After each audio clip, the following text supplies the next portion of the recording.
स्वागत है अभिनंदन में आभार है आप सबका एजुकेशन इलाहाबाद के चैनल पे। मैं हर्ष अध्ययन छात्र इलाहाबाद विश्वविद्यालय उपस्थित हूँ आप सबके समक्ष एक आधी महत्वपूर्ण जानकारी के संदर्भ में। ध्यानपूर्वक पूरी वीडियो को शुरू से लेकर अंत तक देखिएगा।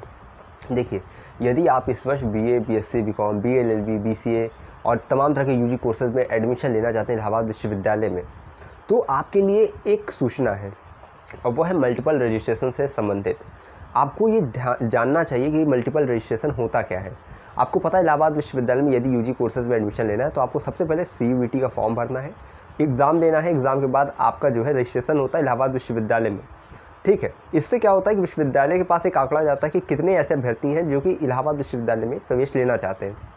ठीक, तो CUET का रजिस्ट्रेशन CUET का आपने एग्ज़ाम दे दिया है, आपका जो रिज़ल्ट बहुत जल्द आने वाला है, जून के लास्ट तक में आ जाएगा। बात करेंगे कि आपका रजिस्ट्रेशन इलाहाबाद विश्वविद्यालय का कब से होगा, तो 10 जून से पहले अपडेट आ जाएगी। आप सबको जिनको भी एडमिशन लेना है, ठीक है, वो उन सबको रजिस्ट्रेशन करना होगा जिन्होंने भी CUET का फॉर्म भरा है।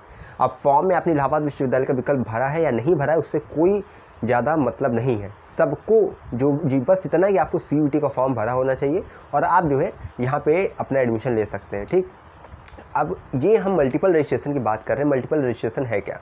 अब देखिए, मान लीजिए जिन कोर्सेज़ की कट ऑफ बहुत हाई जाती है और सीट्स बहुत कम रहती है, जैसे BLLB 450 सीट है, 150 CMP में है, 150 मेन कैंपस में है इलाहाबाद विश्वविद्यालय के, 75 आपका SS खन्ना में है, 75 आपका ISDC में। ठीक, तो यहाँ कट ऑफ भी हाई जाती है और पहली से लेकर लास्ट कट ऑफ में मात्र 30-25 नंबर का आपको अंतर मिलेगा, ज़्यादा नहीं मिलेगा। बहुत जो है बहुत कम डिफरेंस रहता है। तो अब यहाँ पे जो बच्चे मान लीजिए 6000 से अधिक रजिस्ट्रेशन हो जाते हैं और सीट 450 रहती है।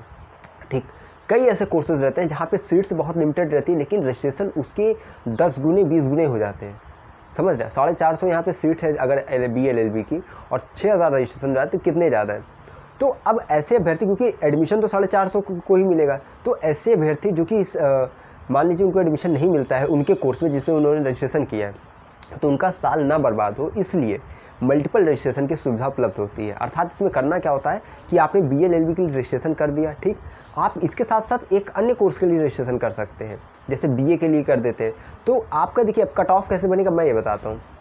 आपने जब BLLB का फॉर्म भरा होगा, ठीक है, उसमें आपने डोमेन क्या रखा, लीगल स्टडीज़ रखा होगा। ठीक है, अब उसमें साथ ही साथ आपने एक पेपर दिया होगा जनरल टेस्ट का, एक दिया होगा लैंग्वेज का।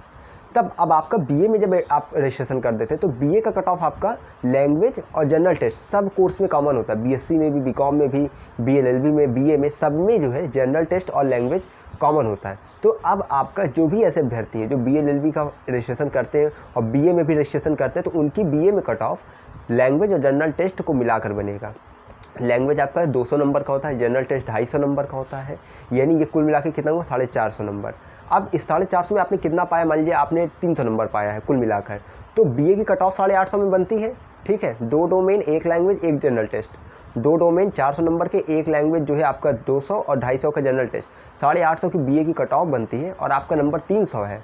ठीक है, जनरल टेस्ट और लैंग्वेज मिला के, तो आपका 850 में 300 नंबर बनेगा और जिस भी जो है एफिलिएटेड कॉलेज में 300 नंबर कट ऑफ चल रही BA की, उसमें आपको एडमिशन मिल जाएगा। और परेशान बिल्कुल नहीं होना है, BA में सबका एडमिशन होगा, 0 नंबर वालों का भी एडमिशन होता है BA में। तो एफिलिएटेड सीटें देखिए बहुत है, 4660 सीटें मेन कैंपस में है और इससे भी अधिक जो है कुल मिलाकर अगर देखा जाए तो कॉलेजेस में है।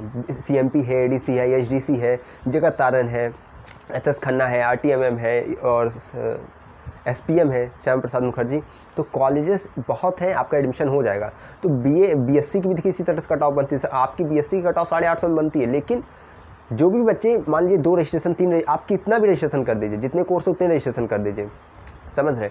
BLLB के बच्चे BSc का अगर करना चाहें तो वो भी आप कर सकते हैं, BA करना चाहें वो भी कर सकते हैं। ठीक है, आपको करना क्या है, केवल इतना करना है कि आपको रजिस्ट्रेशन अपना कर लेना है।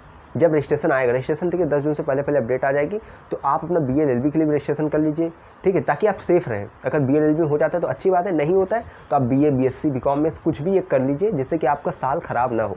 साल ख़राब नहीं होना चाहिए, ठीक है, नहीं तो उसके बाद जो फिर आप पूरा 1 साल का गैप हो जाता है, उसके बाद तमाम तरह की आपको दिक्कतों का सामना करना पड़ता है। तो इसीलिए मल्टीपल रजिस्ट्रेशन की मैंने बात बता दी आपको कि आपको करना क्या रहता है कि बस आपने एक रजिस्ट्रेशन कर लिया, कोर्स उसमें चुना, रजिस्ट्रेशन हो गया, फिर दूसरा रजिस्ट्रेशन करिए, उसमें कोर्स चेंज कर दीजिए और फिर आपका हो जाएगा रजिस्ट्रेशन। ठीक है, तो BA, BSc में कर लीजिए ताकि आप सेफ़ रहें।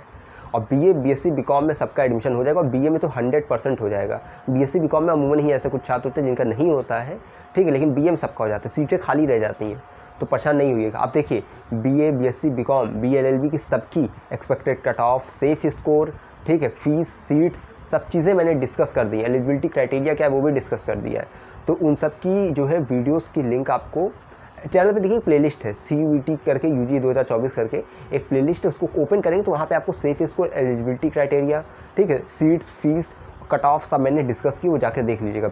बीए बीएससी बीकॉम BLLB सबका है, तो जाकर देखिएगा। बाकी देखिए आई बटन पे लिंक आएंगे महत्वपूर्ण, उसको भी देख लीजिएगा, और वीडियो के लास्ट में आइकन आएगा कुछ वीडियोस का, उसको भी क्लिक करके देखिएगा। बाकी कोई क्वेरी, कोई क्वेश्चन हो लगातार कमेंट बॉक्स में पूछ लीजिएगा, मैं उसका रिप्लाई आपको कर दूँगा। टेलीग्राम से जुड़ जाइए, वहाँ पे भी आपको फर्स्ट से लेकर लास्ट अपडेट मिलती रहेगी। बाकी यही चीज़ हमेशा कहता हूँ, अगर है इलाहाबाद विश्वविद्यालय में प्रवेश की आस तो हम पर रखिए विश्वास, हमें विश्वविद्यालय के पास कोई भी खबर विकास पहुँचाते रहेंगे आपके पास। बहुत धन्यवाद, बहुत आभार।